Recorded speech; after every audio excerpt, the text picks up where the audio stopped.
Bugün öyle birinden bahsedeceğiz ki hem derin bir filozof hem de bir alt kıtanın kültürel dokusunu adeta bir mimar gibi işleyen biri.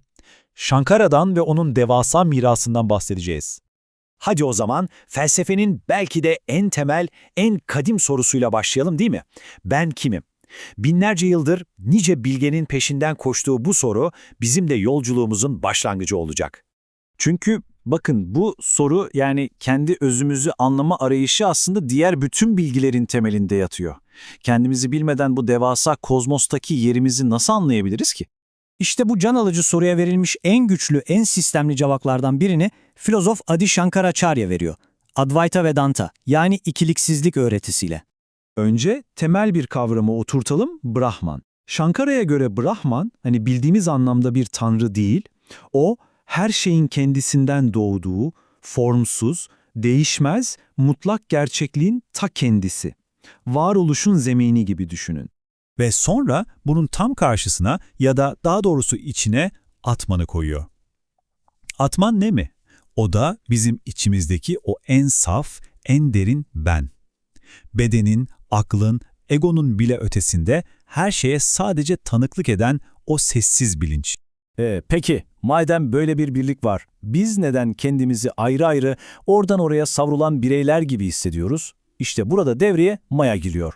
Shankara'ya göre Maya, bu tek gerçekliği bize binlerce farklı isim ve şekilden oluşan bir dünya gibi gösteren o kozmik yanılsama perdesi. Ve işte geldik bütün öğretinin zirve noktasına. Bu söz her şeyi özetliyor aslında.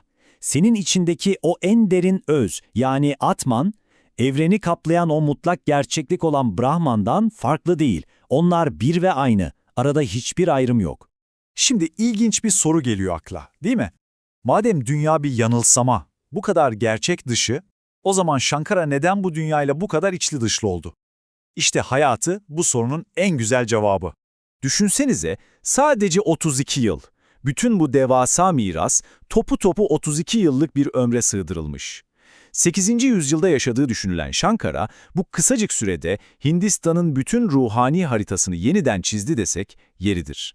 Ve bunu nasıl yaptı biliyor musunuz? Yürüyerek. Bugünün ulaşım imkanlarının hayal bile edilemediği bir dönemde ülkenin bir ucundan diğerine, Keşmir'den en güneye, batı kıyılarından en doğuya kadar her yeri adımlayarak o birlik felsefesini anlattı.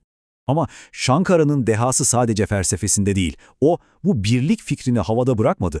Onu elle tutulur, gözle görülür, yaşayan bir yapıya dönüştürdü. Resmen bir birlik mimarisi kurdu. Planı çok net ve stratejikti.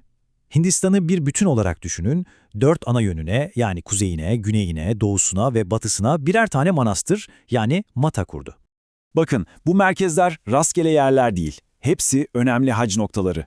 Ama asıl dahici olan hamle şu: kuzeydeki merkezin başına güneyden birini, güneydeki merkezin başına kuzeyden birini atadı. Böylece ülkenin farklı kültürlerini, insanlarını manevi bir ağla, adeta bir örümcek ağı gibi birbirine bağladı. İşte bu sistem bugün bile devam eden Çarda Ham yani 4 dam hac yolculuğunu başlattı. Bu sayede hac sadece dini bir ritüel olmaktan çıkıp insanları kendi topraklarının dört bir yanını görmeye, tanımaya teşvik eden müthiş bir kültürel birleştirici güce dönüştü. Tabii bu kadar büyük bir figür olunca hakkında bazı tarihsel tartışmaların olması da kaçınılmaz. Özellikle de tam olarak ne zaman yaşadı sorusu hala gizemini koruyor. Şimdi akademik çevrelerin çoğu onu 8. yüzyıla yani milattan sonra 8. yüzyıla yerleştiriyor. Bu genel tarih akışına da uyuyor. Ama bir de alternatif bir görüş var ki o çok daha radikal. Bazı araştırmacılar geleneksel kayıtlara dayanarak Shankara'nın aslında milattan önce 6. yüzyılda yaşadığını iddia ediyor.